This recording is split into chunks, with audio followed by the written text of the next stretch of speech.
September 14th, 2005. The scent of pine needles and damp earth clung to the humid North Carolina air, a lingering ghost of summer's end, as a faint, almost imperceptible haze of morning fog still clung to the hollows of Elm Street, particularly near the old, forgotten creek bed. A single, small white floral button, roughly the size of a dime, lay embedded in the cracked asphalt of a little-used alleyway, a quiet, innocuous sentinel bearing witness to an event that, at precisely 7:43 a.m., would shatter the pastoral tranquility of the small town of Havenwood. 11-year-old Tommy Peterson, a boy known for his unruly mop of sun-bleached hair and an infectious, gap-toothed grin, had already finished his usual breakfast of sugary cereal, the bowl still sitting, half-eaten, on the worn laminate countertop in the Petersons' modest kitchen, a testament to his characteristic haste and the routine rhythms of a school day morning. His mother, Eleanor Peterson, a woman whose gentle demeanor belied a formidable inner strength,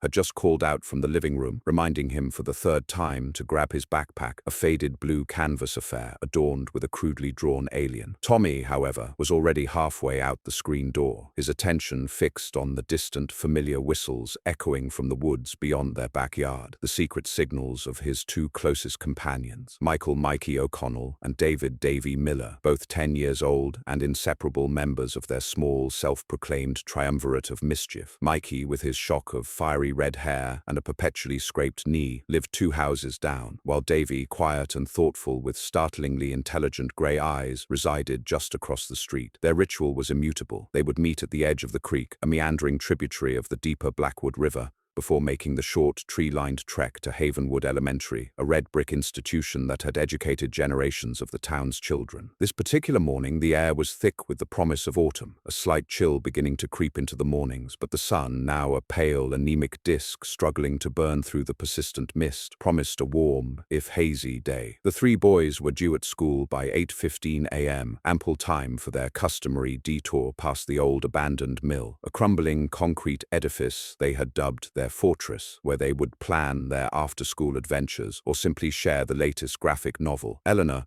wiping down the kitchen counter, had heard Tommy's cheerful, albeit muffled, "Bye, Mom," and the subsequent creak of the screen door, a sound so ingrained in the fabric of her daily life that it barely registered consciously. She imagined the usual scene, Tommy meeting Mikey and Davey, their boisterous laughter echoing down the street, their excited chatter about the upcoming weekend, perhaps a new video game, or a daring expedition into the deeper, forbidden woods. She had no way of knowing that this mundane tableau, this everyday symphony of childhood, would be the final, indelible image of normalcy before the world, as she knew it, fractured into an unbearable, agonizing mystery. Detective Sergeant Robert Maxwell, a man whose face bore the indelible roadmap of 22 years on the Havenwood police force, the lines around his eyes etched deeper by every unsolved case, was still stirring sugar into his second cup of coffee at precisely 8:15 a.m. when the first frantic call came into dispatch. The voice on the other end, raspy with panic, belonged to Sarah Miller, Davey's mother, who reported that her son had not arrived at school, and more alarmingly, that neither had Mikey or Tommy. The 3 boys, always together, always reliable, were simply gone. The initial assumption, a hopeful, desperate grasping at straws, was that they had simply decided to skip school, a mischievous adventure perhaps to the old swimming hole, or a deeper exploration of the Blackwood trails. But as the minutes stretched into an hour, then 2, and frantic calls to their friends and neighbors yielded no information, a cold, sickening dread began to settle over the small town, a palpable shift in the atmospheric pressure. The warm, hazy autumn morning, once benign, now felt heavy, oppressive, as if the very air itself was holding its breath, anticipating the unfolding tragedy. The mundane details of the day, the still warm coffee, the half-eaten cereal, the forgotten backpack, would in the coming days become sacred relics, poignant reminders of a life abruptly paused, a routine violently interrupted. The small white floral button, still lying on the cracked pavement of Elm Street, remained unnoticed for another excruciating 36 hours, until a diligent FBI evidence technician conducting a secondary sweep finally spotted it, a minute solitary clue, destined to hold a quarter-century of unspoken truths. The initial hours after the realization that the 3 boys were not simply playing truant dissolved into a chaotic maelstrom maelstrom of fear and uncoordinated searching. Eleanor Peterson, Mikey O'Connell's mother, Sharon, a woman whose quick wit had always been a source of community amusement, and Sarah Miller, Davey's quiet, artistic mother, converged at the Peterson home, a grim, silent tableau of escalating panic. Their husbands, ordinarily stoic men, moved with a frantic, almost desperate energy, organizing impromptu search parties of neighbors and friends, their voices hoarse with calling out the boys' names, the hopeful shouts slowly giving way to desperate, throat-catching pleas. Detective Maxwell, arriving on scene at 9:30 a.m., surveyed the frantic activity with the seasoned eye of a man who had witnessed the terrifying birth of too many missing persons cases. He knew, with a certainty that chilled him to the bone,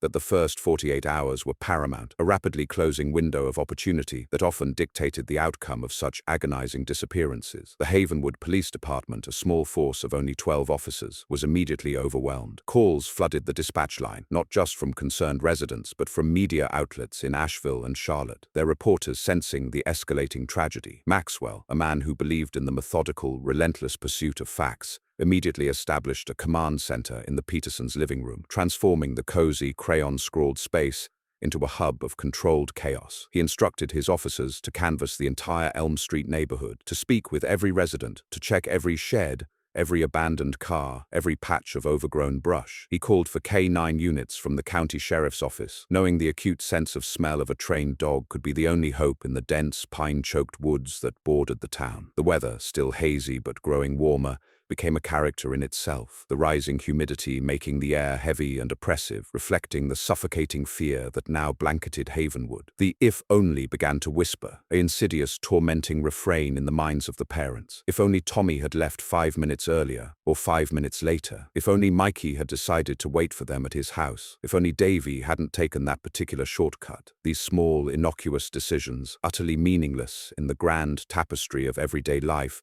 now loomed as monumental turning points, the hinges upon which their children's fates had irrevocably turned. The initial searches focused on the boys' known haunts, the creek bed, the Blackwood River trails, the abandoned mill, their fortress. Search teams, initially buoyant with a desperate hope, began to return hours later, their faces grim, their shoulders slumped, shaking their heads in silent, agonizing negation. There were no discarded backpacks, no footprints, no stray toys, nothing. It was as if the boys had simply vanished into thin air, plucked from the familiar landscape of their childhood by an invisible, malevolent force. The collective disbelief in the small, close-knit community was palpable. Havenwood, a town of just over 5,000 residents, was the kind of place where doors were left unlocked, where children played unsupervised until dusk, where everyone knew everyone else's business. The idea that something so profoundly evil could penetrate their idyllic bubble was not just terrifying, it was an affront to their very identity. A local retired teacher, Mrs. Gable, a woman who had taught generations of Havenwood children, was interviewed by a local news crew, her voice cracking as she described the boys. Such good boys, all of them, always together, always polite.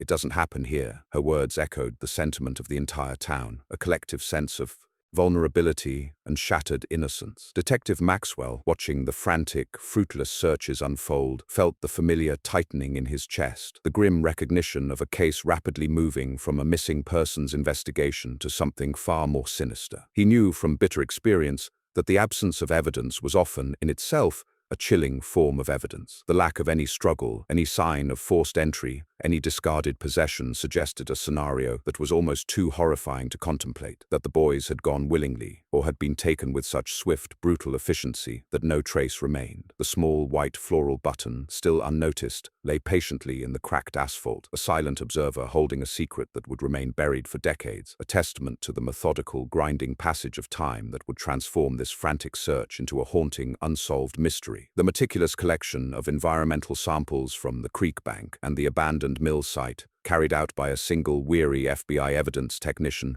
included handfuls of damp earth, stray leaves, and a few unremarkable pebbles, each item meticulously bagged and labeled, destined for a storage locker where they would rest, undisturbed for 25 long years, mute witnesses to the agonizing silence. The immediate aftermath of the boy's disappearance solidified into a crucible of raw, agonizing grief and desperate, unrelenting searching. The initial 60 hours passed in a blur of escalating tension and diminishing hope as the combined efforts of local law enforcement, county sheriffs, state police, and federal agents yielded precisely nothing. The dense foliage surrounding Havenwood, once a haven for childhood adventures, became an impenetrable, foreboding labyrinth, its towering pines and tangled undergrowth swallowing search teams whole, only to spit them back out hours later, exhausted and disheartened. Detective Maxwell, operating on little sleep and fueled by an ever-present cup of lukewarm coffee, oversaw the meticulous grid searches, the dredging of the Blackwood River, the countless interviews with every conceivable person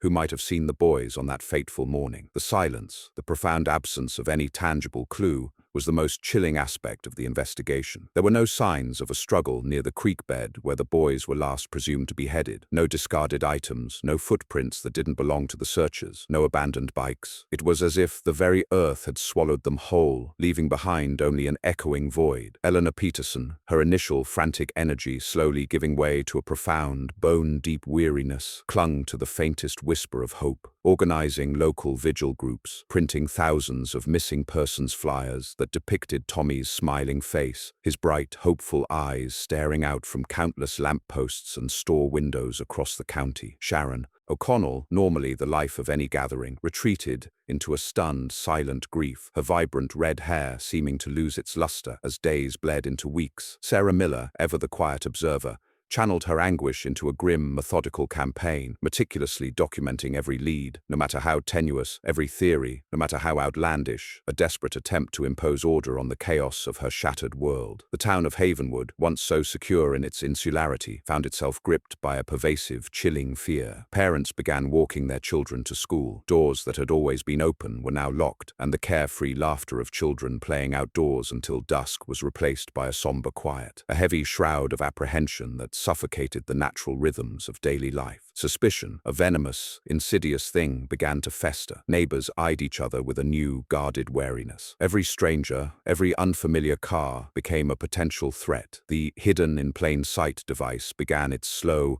agonizing crawl into the town's psyche. Who among them could be capable of such an unthinkable act? Was it the quiet handyman who lived on the outskirts of town, the one who always seemed a little too eager to help? Was it the reclusive old man who kept to himself down by the river? The questions, whispered in hushed tones, turned friends into suspects, and trust into a fragile, easily shattered commodity. Detective Maxwell, acutely aware of the corrosive effect of prolonged uncertainty on a small community, worked tirelessly to temper the growing paranoia, reminding his officers to stick to the facts, to avoid speculation, to maintain a professional detachment in the face of widespread panic. But even he, a man of logic and hardened experience, felt the chilling tendrils of irrational fear begin to creep into his own thoughts. The weather, still unseasonably warm for late September, felt like a cruel joke, the bright, relentless sun mocking the deepening shadows that now stretched across Havenwood. The passage of weeks brought no answers, only a deepening, unbearable silence. The initial flood of media attention began to recede, replaced by sporadic updates and the grim designation of a cold case in local news reports. The FBI, after an exhaustive but fruitless 6-week search, officially scaled back their presence, leaving Detective Maxwell and his dwindling team to shoulder the crushing weight of an unsolved mystery. The reward for information, initially a modest $10,000, grew steadily as concerned citizens and local businesses contributed, eventually reaching a staggering $100,000, a testament to the collective despair and the desperate hope for a breakthrough. But still, nothing. The leads grew colder, the tips dwindled, and the relentless march of time began its agonizing work, slowly transforming active investigation into a haunting, perpetual ache. The meticulous collection of environmental samples from the creek bank and the abandoned mill site, carried out by a single weary FBI evidence technician, included handfuls of damp earth, stray leaves, and a few unremarkable pebbles, each item meticulously bagged and labeled, destined for a storage locker where they would rest, undisturbed, for 25 long years, mute witnesses to the agonizing silence. The small, white floral button, still resting undisturbed in the cracked asphalt of the alleyway, remained a silent, unexamined clue, its significance utterly unknown, waiting patiently for a future generation of forensic science to unlock its tragic story. As the leaves of autumn 2005 curled and fell, painting the North Carolina landscape in hues of fiery red and burnt orange, the initial fury of the investigation into the disappearance of Tommy Peterson, Mikey O'Connell, and Davey Miller slowly, inexorably, faded into a simmering, agonizing despair. The crisp, cool air of October, once invigorating setting now felt like a cold, hollow mockery of the town's shattered equilibrium. The Havenwood Police Department's command center in the Petersons' living room was dismantled by late November, the sterile whiteboards and overflowing evidence boxes replaced by the somber quiet of a family living in suspended animation. Eleanor Peterson, her once bright eyes now holding the haunted weariness of a woman whose world had been irrevocably cleaved in two, began a ritualistic daily walk to the creek bed, the last known location of the boys, placing a single, freshly cut white rose on the bank, a silent, poignant offering to the vanished. Sharon O'Connell, whose boisterous laughter had once filled the neighborhood, became a wraith, her frame thinner, her once vibrant hair now streaked with premature gray. She spent her days poring over old photographs of Mikey, his gap-toothed grin a painful echo of what had been lost. Sarah Miller, ever the quiet one, transformed her grief into a fierce, methodical determination, becoming the unofficial archivist of the cold case. She created binders overflowing with news clippings, police reports, and every handwritten letter or email sent to the Havenwood police, a meticulous, desperate attempt to hold on to every fragment of the investigation, refusing to let the boy's memory simply fade into the archives of unsolved mysteries. Detective Maxwell, the weight of the unsolved case settling heavily upon his aging shoulders, found himself increasingly haunted by the blank spaces in his memory, the absence of any concrete evidence. He kept a single faded photograph of the three boys, smiling conspiratorially, tacked to the corkboard above his desk, a constant silent reminder of the profound failure that gnawed at his professional conscience. He would often drive the route the boys would have taken to school, slowly, meticulously, his eyes scanning every ditch, every thicket, every forgotten turn-off, a futile, ritualistic search for something, anything that had been missed. The years began to fold into each other, each autumn bringing with it the bittersweet reminder of that fateful September morning. 2006, 2007, 2008, the numbers blurred, each year adding another layer of dust to the growing pile of unanswered questions. The boys' birthdays, once occasions for cake and laughter, became solemn, tear-filled observances, small, private memorials held by the families, each marked by the lighting of 3 candles, their flickering flames a fragile symbol of enduring hope against the encroaching darkness. The Havenwood community, while never forgetting, slowly began to adjust to the new, grim reality. The fear, once a sharp, visceral terror,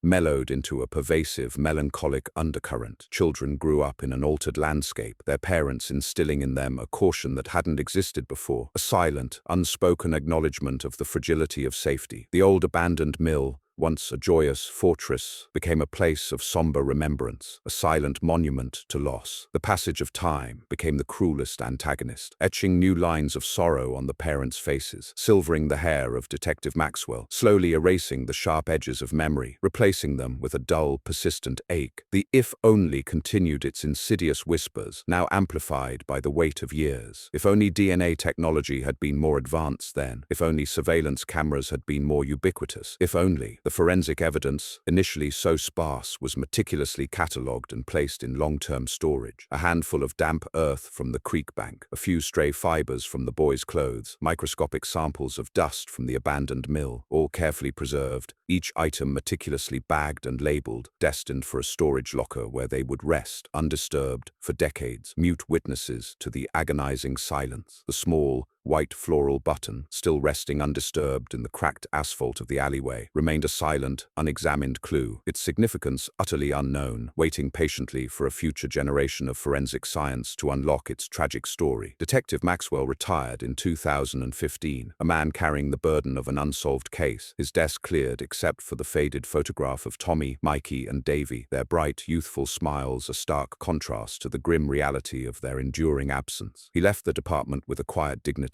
but the unspoken regret of the Havenwood boys' disappearance would forever be etched into the fabric of his soul, a chilling reminder of the limits of human investigation in the face of an invisible, calculating evil. The chilling, relentless march of time, a force more insidious than any human antagonist, continued its work, transforming the active investigation into the disappearance of Tommy Peterson, Mikey O'Connell, and Davey Miller into a haunting cold case, a spectral presence that loomed over the town of Havenwood like a permanent shadow. As the 2000 teens gave way to the 2020s, the parents, once vibrant and full of life, bore the indelible marks of their prolonged grief. Eleanor Peterson's hair, once a warm chestnut, had turned entirely white, her movements slower, her gentle demeanor now imbued with a quiet, profound weariness that never fully receded. She continued her daily ritual at the creek bed, the white roses a perpetual, if fading, testament to her enduring maternal love, a poignant act that had, over the years, become an unspoken symbol of Havenwood's collective memory. Sharon O'Connell, whose once fiery spirit dampened by years of sorrow, found solace in a small, meticulously maintained garden, each bloom a fragile, colorful counterpoint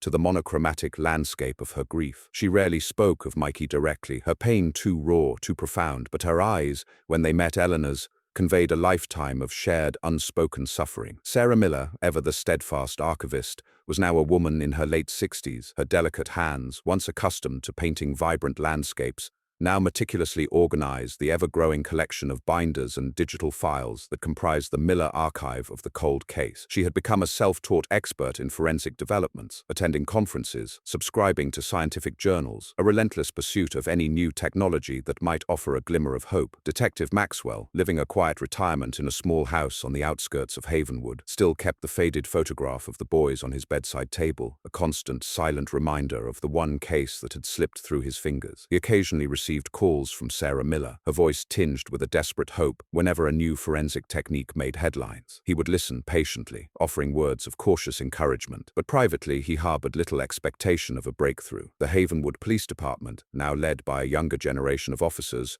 who had only heard the Havenwood 3 case as a somber legend, occasionally reviewed the case files, but the sheer volume of cold data, the absence of any new leads, made it a daunting, almost insurmountable task. The passage of time device was starkly evident. The children who had been Tommy, Mikey, and Davey's classmates were now adults with families of their own, their memories of the boys tinged with the bittersweet melancholy of childhood friendships cut tragically short. The town itself had changed, its quaint main street now dotted with modern businesses, but the underlying sense of vulnerability remained, a quiet, lingering scar on the community's collective psyche. The old abandoned mill, their fortress, had finally succumbed to the elements, its crumbling facade now almost entirely reclaimed by the encroaching forest, a poignant metaphor for the slow erosion of memory and hope. The forensic evidence, meticulously stored for decades, became a silent testament to the painstaking work of the original investigators. The damp earth, the stray fibers, the microscopic dust samples, each item remained in its hermetically sealed bag, a testament to the foresight of those who understood that science,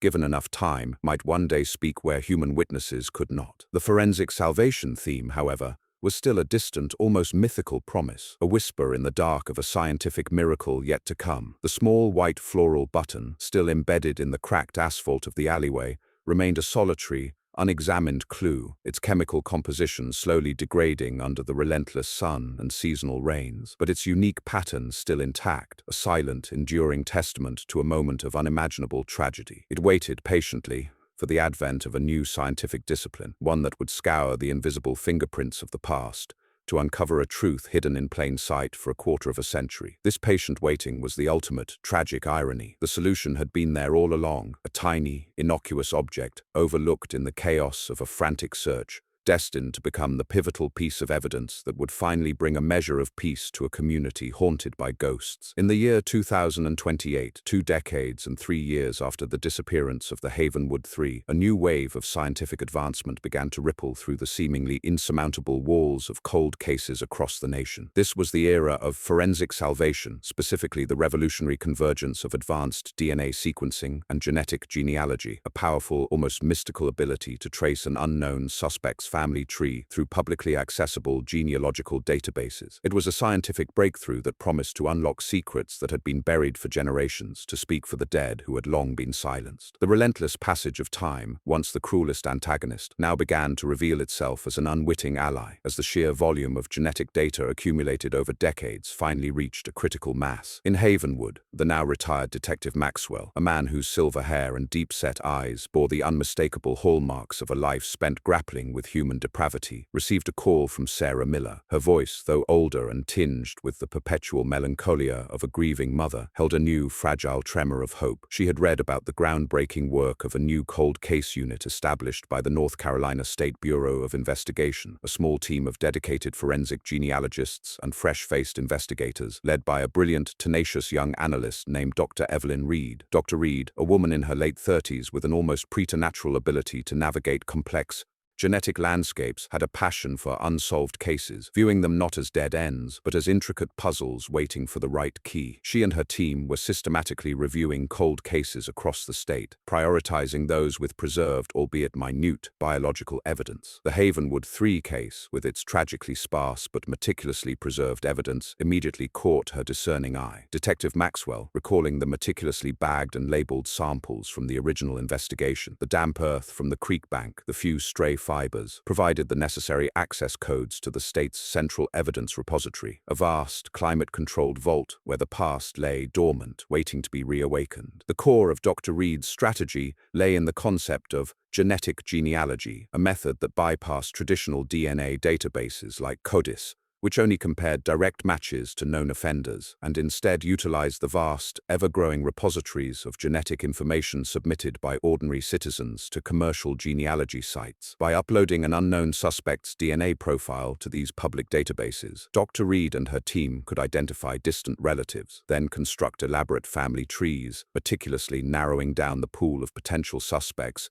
to a single individual. The first hurdle was the biological evidence itself. The original samples, collected in the chaotic aftermath of the disappearance, were minute and often degraded. The FBI technician, 23 years prior, had diligently collected environmental samples, including a few unremarkable pebbles from the alleyway where the boys were thought to have last walked, and it was from one of these, a seemingly insignificant dust-covered stone, that Dr. Reed's team managed to extract a microscopic yet viable epithelial cell sample. This was the pivotal moment, the long-awaited scientific breakthrough. The process of DNA extraction, once a painstaking, often futile endeavor for such degraded samples, had advanced dramatically. Using cutting-edge techniques, Dr. Reed's team amplified the minuscule amount of genetic material, creating a full DNA profile, albeit one that yielded no immediate matches in CODIS. The true work, the work of forensic salvation, then began. The anonymous DNA profile was uploaded to a public genetic genealogy database, a digital ocean of family trees and genetic connections. The initial results were overwhelming. Hundreds of distant matches, third and fourth cousins, scattered across the southeastern United States. The pacing of this phase became a fascinating blend of slow, meticulous genealogical research and sudden, exhilarating bursts of discovery. Dr. Reed's team, working with an almost obsessive dedication, began to construct complex family trees,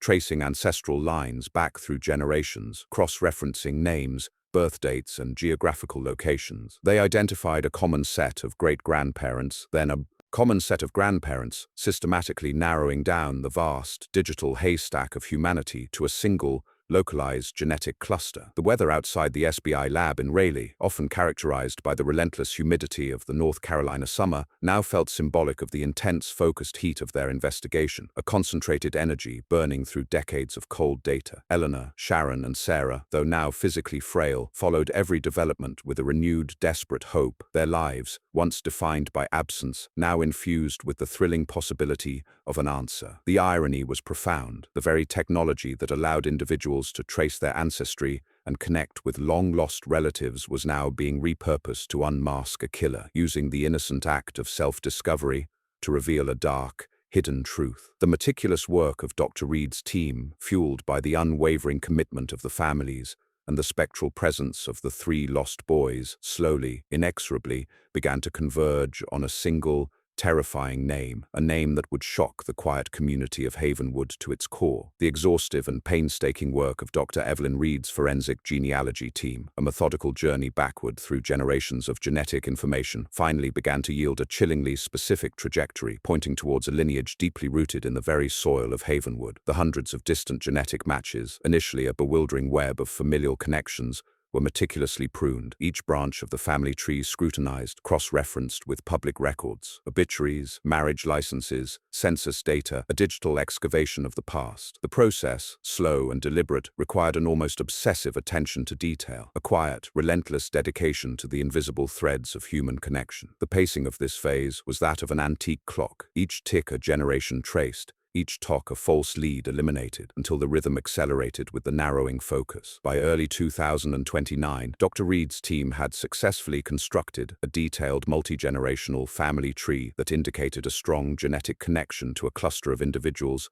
who had all resided in or near Havenwood during the year of the disappearance, 2005. The common ancestral couple, traced back to the late 18th century, had produced numerous descendants, but the genetic markers shared with the unknown suspect's DNA profile led them down a very specific line. This line converged, with terrifying precision, on a single, prominent family in Havenwood, a family whose patriarch, a man named Arthur Jenkins, was a well-respected, seemingly innocuous fixture in the community. Arthur Jenkins, a 67-year-old retired postal worker, was a man whose pleasant demeanor and quiet generosity had made him a familiar and trusted face to generations of Havenwood residents. He was known for his meticulously kept garden, his consistent presence at town council meetings, and his willingness to always lend a helping hand, whether it was fixing a leaky faucet or driving an elderly neighbor to an appointment. He had even participated in the initial searches for the boys in 2005, handing out water bottles to exhausted volunteers, his face etched with a convincing display of concern. This was the cruelest, most profound expression of the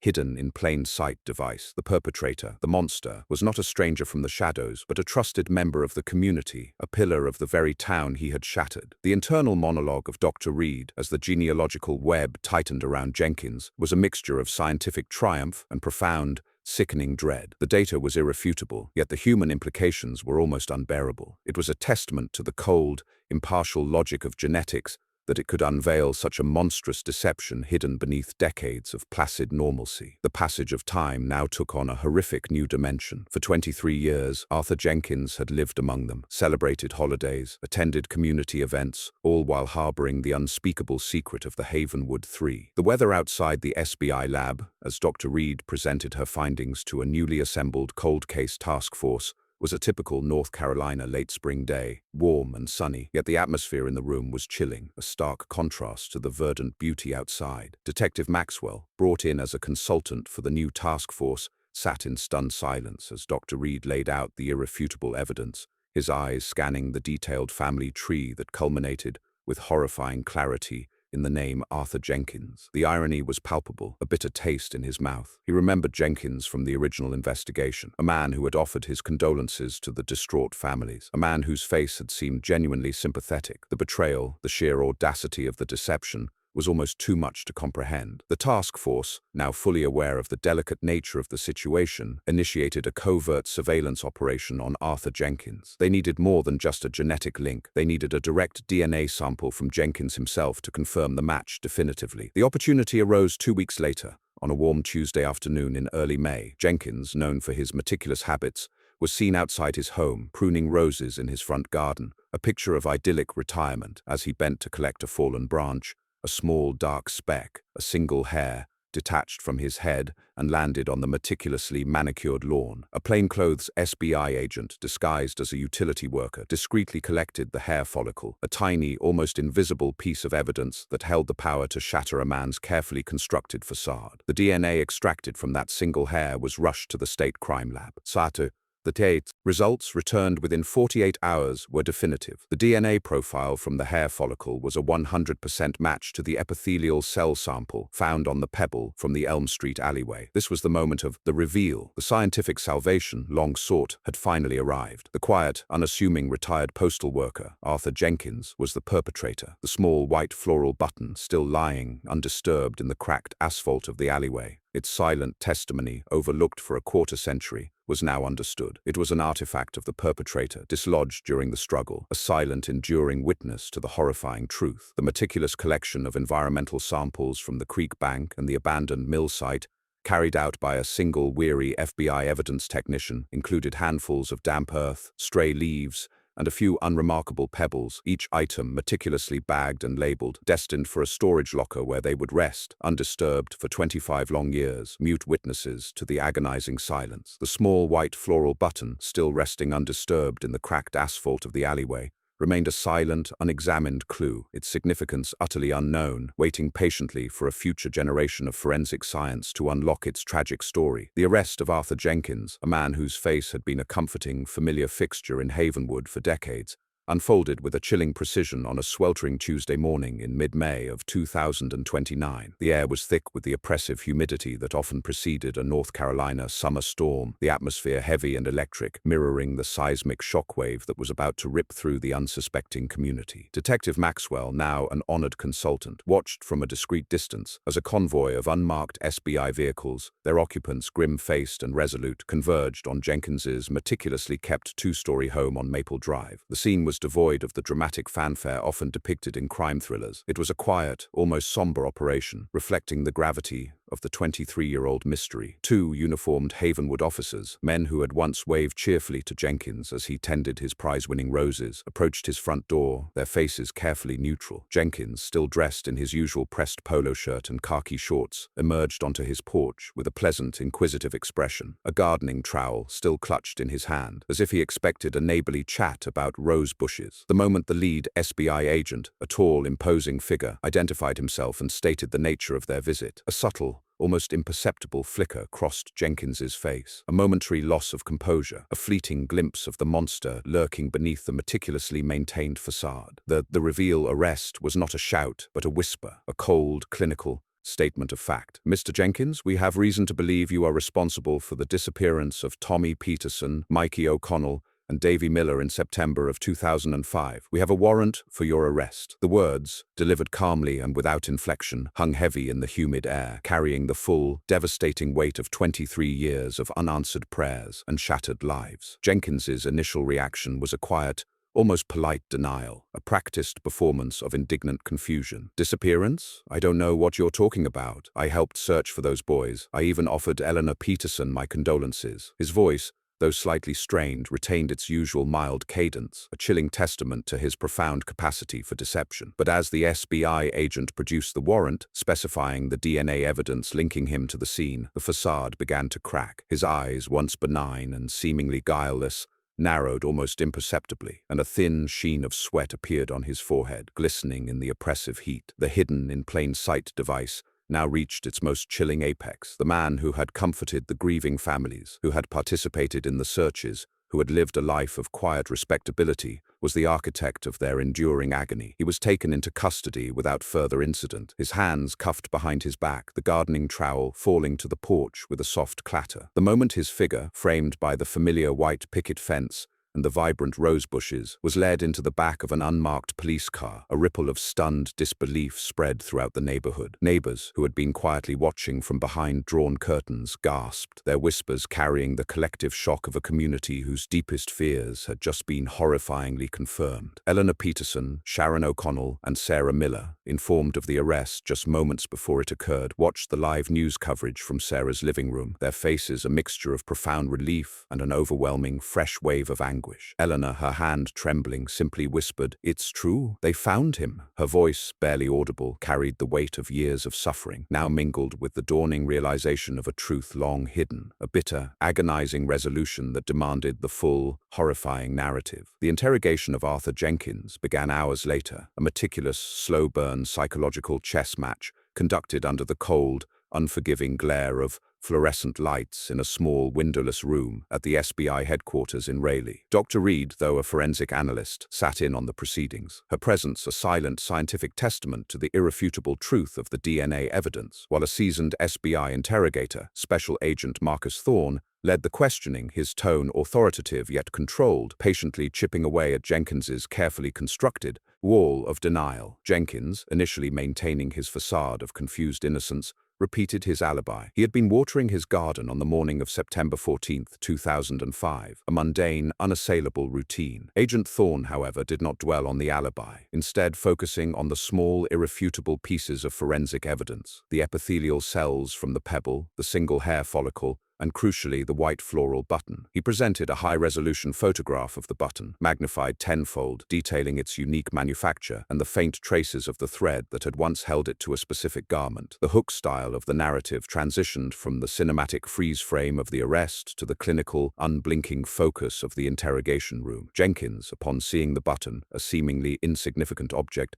visibly flinched. The memory, suppressed for over 2 decades, was clearly being violently pulled to the surface. Thorne, utilizing the third-person omniscient perspective to his advantage, described the button's origin. "This small button, Mr. Jenkins, matches the buttons used on the light blue, short-sleeved shirts issued to Havenwood postal carriers in the early 2000s. You wore one of those shirts on September 14, 2005. The precise, data-driven language, the reliance on technical facts, finally began to dismantle the perpetrator's carefully guarded psychological defenses. It was revealed that Jenkins, who was on a slightly varied delivery route that morning, had spotted the three boys cutting through the alleyway, an area he was not officially supposed to traverse, but often used as a shortcut. The sight of the three young, seemingly unsupervised boys, Tommy, Mikey, and Davey, had triggered a deep-seated predatory impulse that Jenkins had carefully suppressed for years. The narrative pacing accelerated as Jenkins, his voice now low and monotone, began his fragmented, horrifying confession, detailing the inciting incident and the tragic outcome with a chilling lack of emotion. He told investigators that he had lured the boys by feigning a need for help moving a heavy parcel into his van, parked just down the alleyway, promising them a small reward of cash for their assistance. The boys, known for their helpful, trusting nature, the very reliability that heightened the tragedy, the high empathy description of the victims, had gone willingly. The struggle, brief and brutal, occurred as they realized his true intentions just outside the alley. During the short, violent encounter, the floral button had been ripped from his shirt and pressed into the soft asphalt. He confirmed, with clinical precision, that he had then transported the boys out of Havenwood, driving approximately 50 miles northeast to a remote, heavily wooded property he owned, a piece of land rarely visited, where the horrifying crime was completed. The fate of the boys, once a painful open question, was finally revealed. Jenkins admitted that he had buried the three friends together in a shallow, unmarked grave deep within the thick, impenetrable woods, covering the site with brush and debris to obscure any signs of disturbance. The details were relayed with sparse, direct dialogue and chilling summarized speech, reserving the few direct quotes for his final, almost apologetic statement. I couldn't stop myself. They were right there. The irony was stark and devastating. The man who had lived a life of quiet service, delivering messages of connection and community, was also the agent of their profound, agonizing severance, concealing his dark secret under decades of mundane ritual. The meticulous GPS coordinates provided during the confession, coupled with Jenkins's detailed, monotonous directions, allowed the SBI task force to locate the long-hidden burial site 62 hours after the arrest, deep in a remote, forgotten corner of Pender County. The discovery, on a bleak, overcast morning, brought with it a profound, visceral wave of melancholic resolution, the resolution that was bittersweet. The bodies, found side by side, a silent, enduring testament to their inseparable friendship, were exhumed with painstaking care by forensic anthropologists. The clothes they had been wearing that morning, the remnants of their backpacks, and a few small, deeply personal items, a worn baseball card, a half-crushed plastic army man, were meticulously recovered, sacred relics from a life brutally curtailed. The forensic analysis confirmed the identities immediately, bringing an undeniable, painful finality to the family's decades-long ordeal. The aftermath, closure phase began immediately, but it was not a closure of happiness or true peace, but of profound, agonizing completion. Eleanor, Sharon, and Sarah, informed of the recovery by Agent Thorne and Detective Maxwell, experienced the definitive end of the hope phase of their grief. The spectral ambiguity of missing was replaced by the crushing reality of gone. Yet this reality, however devastating, carried with it the undeniable truth that their search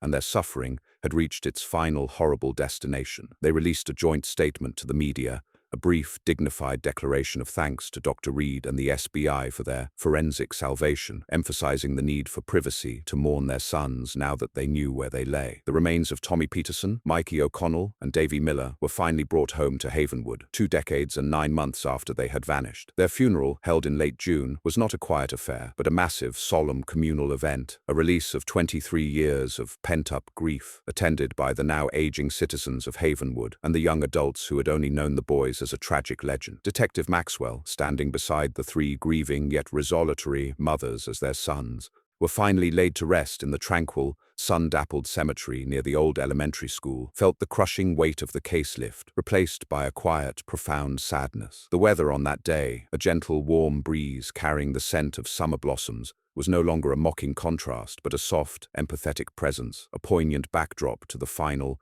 heart-wrenching goodbye. The justice, achieved through the cold, impartial logic of genetics, was a hard-won victory, against the relentless erosion of time and the profound capacity for human evil, leaving behind a community irrevocably changed but finally free of the haunting question mark that had overshadowed their lives for 23 agonizing years. The small white floral button, now catalogued as Exhibit A, rested silently in the evidence locker, a tiny, enduring monument to the power of science to finally reveal the truth hidden in plain sight.